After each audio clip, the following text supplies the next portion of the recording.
ನಮ್ಮ ಮೆಟ್ರೋಗೆ ಈಗಾಗಲೇ ಕೆಂಪೇಗೌಡ ಮೆಟ್ರೋ ಅಂತ ಹೆಸರಿಡಬೇಕು ಅಥವಾ ಮರುನಾಮಕರಣ ಮಾಡಬೇಕು ಅನ್ನುವಂತಹ ಒತ್ತಾಯ ಹೆಚ್ಚಾಗಿ ಕೇಳಿ ಬರ್ತಾ ಇರುವಂಥದ್ದು. ಈ ನಿಟ್ಟಿನಲ್ಲಿ ಒಕ್ಕಲಿಗರ ಮಹಾಸಂಘದಿಂದ ಈಗಾಗಲೇ ಒಂದಷ್ಟು ಈ ಬಗ್ಗೆ ಒತ್ತಾಯ ಕೂಡ ಹೆಚ್ಚುತ್ತಾ ಇರುವಂಥದ್ದು. ಆ ನಿಟ್ಟಿನಲ್ಲಿ ನಮ್ಮ ಜೊತೆ ಈಗಾಗಲೇ ವಕೀಲರ ಸಂಘದ ಅಧ್ಯಕ್ಷರಾಗಿರುವಂತಹ ವಿವೇಕ್ ರೆಡ್ಡಿ ಅವರು ಇದ್ದಾರೆ. ಅವ್ರ ಜೊತೆ ನೇರವಾಗಿ ಮಾತಾಡ್ತಾ ಹೋಗೋಣ. ಸರ್, ಈಗಾಗಲೇ ತಮ್ಮ ಒತ್ತಾಯ ವಿಶೇಷವಾಗಿ ಒಕ್ಕಲಿಗರ ಸಂಘದಿಂದ ಈ ಒಂದು ಒತ್ತಡ ಹೆಚ್ಚುತ್ತಾ ಇರುವಂಥದ್ದು ಏನು ಹೇಳಕ್ಕೆ ಬಯಸ್ತೀರಾ? ಯಾಕೆಂತಂದರೆ ಕೆಂಪೇಗೌಡರು ಅಂತಂದರೆ ಬೆಂಗಳೂರು ಕಟ್ಟಿದಂತಹ ಒಂದು ಮಹಾನ್ ಭಾವ ಅನ್ನುವಂಥದ್ದು.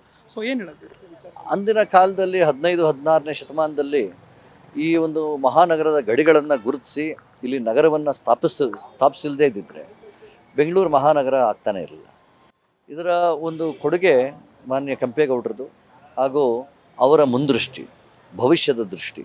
ಆಗಿನ ಕಾಲದಲ್ಲಿ ನಗರದ ಪೇಟೆಗಳನ್ನು, ಹಲವಾರು ಪೇಟೆಗಳನ್ನು ಸ್ಥಾಪಿಸಿದ್ರು. ಮಹಾನಗರ ಅಲ್ದಿರ ಸುತ್ತಮುತ್ತಲು ಇರುವಂಥ ಪ್ರಾಂತ್ಯಗಳಲ್ಲಿ ಏನೇನು ಬೆಳಿಬೇಕು ಅನ್ನೋದನ್ನು ಗುರುತಿಸಿದ್ರು.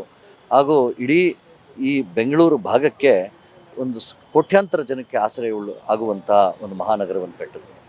ಆದ್ದರಿಂದ ಕೆಂಪೇಗೌಡರ ಕೊಡುಗೆಯನ್ನು ನಾವು ಗುರುತಿಸ್ಬೇಕಂತಂದರೆ ಇಡೀ ನಗರದಲ್ಲಿ ಹಲ್ದಾಡುವಂತಹ ಮೆಟ್ರೋ ರೈಲ್ ಏನಿದೆ, ಓಡಾಡುವಂಥ ಮೆಟ್ರೋ ರೈಲ್ ಏನಿದೆ, ಅವರೆಲ್ಲ ಗುರುತಿಸಿದಂಥ ಭಾಗದಲ್ಲಿ ಓಡಾಡ್ತಾ ಇದೆ.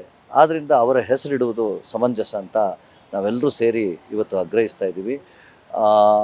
ಮುಂದಿನ ಪೀಳಿಗೆಗೆ ಅವರ ಕೊಡುಗೆಯನ್ನು ನಾವು ಗುರುತಿಸ್ಬೇಕಂತಂದರೆ ಅದು ಕೆಂಪೇಗೌಡರ ಒಂದು ಮುಂದೃಷ್ಟಿಯ ಯೋಜನೆಯನ್ನು ನೋಡಿ ಅವರ ಹೆಸರನ್ನು ಇಡೋದು ಸಮರ್ಥ ಅಂತ ಅನ್ಕೊಂಡು. ಈಗಾಗಲೇ ರಾಜ್ಯ ಸರ್ಕಾರ ಬಸವ ಮೆಟ್ರೋ ಅಂತ ಹೆಸರಿಡೋಕೆ ತೀರ್ಮಾನವನ್ನು ಅಂದರೆ ಒಂದಷ್ಟು ಯೋಚನೆಯನ್ನು ಮಾಡ್ತಾ ಇರುವಂಥದ್ದು. ಸೊ ಇದ್ರ ಬಗ್ಗೆ ಏನು ಹೇಳ್ತೀರಾ? ಯಾಕೆಂತಂದರೆ ಬಸವೇಶ್ವರರು ಅಂತಂದ್ರೂ ಕೂಡ ಈ ನಾಡಿನ ಒಬ್ಬ ಪ್ರಮುಖ ವ್ಯಕ್ತಿನೇ ಅಂತಂದರೆ ಈಗಾಗಲೇ ಈ ಒಂದು ಹೆಸರಿಗೆ ಅಂದರೆ ಪರ್ಟಿಕ್ಯುಲರ್ ಆಗಿ ನಮ್ಮ ಮೆಟ್ರೋಗೆ ಈ ಒಂದು ಹೆಸರು ಬದಲಾವಣೆ ವಿಚಾರಕ್ಕೆ ಮತ್ತೆ ಎಲ್ಲೋ ಒಂದು ಕಡೆ ಒಂದಷ್ಟು ಚರ್ಚೆಗಳು, ಪರ ವಿರೋಧ ಎಲ್ಲ ಆಗುವಂಥ ಲಕ್ಷಣಗಳು ಎದ್ದು ಕಾಣ್ತಾ ಇರುವಂಥದ್ದು. ಏನು ಹೇಳ್ತೀರಾ? ಸಹಜವಾಗಿಯೇ ಬಸವ ಹೆಸರು ಇಡಬೇಕು ಅನ್ನೋದು ಸಹ ಅದರಲ್ಲಿ ತಪ್ಪಿಲ್ಲ.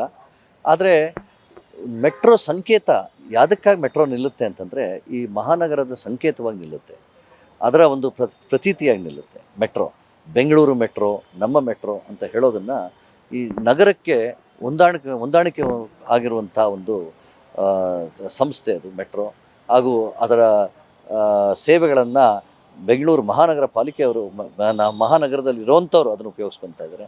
ಆದ್ದರಿಂದ ಇದು ನಗರಕ್ಕೆ ಒಂದು ಕೊಂಡಿಯಾಗಿರುವುದರಿಂದ ಇದನ್ನು ಆ ನಗರವನ್ನು ಸ್ಥಾಪಿಸಿರೋದು ಕೆಂಪೇಗೌಡ. ಆದ್ದರಿಂದ ಕೆಂಪೇಗೌಡರ ಹೆಸರು ಇಡೋದು ಒಂದು ಸೂಕ್ತ ಅಂತ ನಮ್ಮ ಅಭಿಪ್ರಾಯ. ಅಲ್ಲ, ಈಗಾಗಲೇ ಸರ್ಕಾರಕ್ಕೆ ಈ ಬಗ್ಗೆ ತಿಳಿಸುವಂಥ ಪ್ರಯತ್ನವನ್ನು ಅಥವಾ ತಮ್ಮ ಕಡೆಯಿಂದ ಒಂದಷ್ಟು ವಿಚಾರವನ್ನು ಅಂದರೆ ತಿಳಿಸುವಂಥ ಪ್ರಯತ್ನವನ್ನು ಮಾಡಲಾಗ್ತಿದೆ ಅಂತ ನಾವೆಲ್ಲರೂ ಸಹ ಈಗ ಮುಖ್ಯಮಂತ್ರಿಯನ್ನು ಭೇಟಿ ಮಾಡಿ, ಗವರ್ನರ್ನ ಭೇಟಿ ಮಾಡಿ, ಕೇಂದ್ರ ಸರ್ಕಾರವನ್ನು ಸಹ, ಯಾಕಂದರೆ ಇದು ಒಂದು ಹೊಂದಾಣಿಕೆ ಆದಂತಹ ಒಂದು ಯೋಜನೆ, ಕೇಂದ್ರ ಸರ್ಕಾರವನ್ನು ಭೇಟಿ ಮಾಡಿ ನಮ್ಮ ಮೆಟ್ರೋಗೆ ಕೆಂಪೇಗೌಡ ಮೆಟ್ರೋ ಇಡಬೇಕು ಅಂತ ನಾವು ಕೇಳ್ಕೊತಾ ಇದ್ದೀವಿ. ಎಸ್ ವೀಕ್ಷಕರೇ, ಇದಿಷ್ಟು ವಕೀಲರಾಗಿರುವಂತಹ ವಿವೇಕ್ ರೆಡ್ಡಿ ಅವರ ಮಾತು. ಕ್ಯಾಮರಾ ಪರ್ಸನ್ ರಿಯಾಜ್ ಜೊತೆ ಜಾಯ್ ಲೈಗೌಡ್, ರೆಬೆಲ್ ಟಿವಿ, ಬೆಂಗಳೂರು.